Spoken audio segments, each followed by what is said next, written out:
एक छोटा सा बच्चा अली था। वो रात को आसमान की तरफ देखता और चमकते सितारों को गिनता।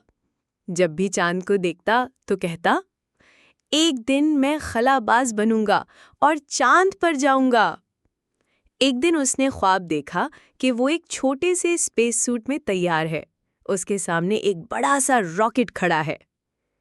3, 2, 1, ब्लास्ट ऑफ! रॉकेट ने आसमान की तरफ उड़ान भरी और वो नीले आसमान से गुजरता हुआ खला में पहुंच गया। चांद पर पहुंचकर अली ने छलांग लगाई तो वो हल्का हल्का तैरने लगा।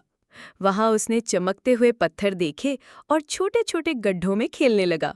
वो हंसकर बोला, ये तो जमीन से भी ज्यादा मजे का खेल है।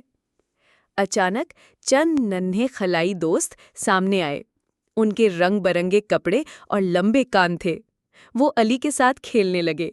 सबने दौड़ लगाई, किला बनाया और सितारों की रोशनी में खेलते रहे।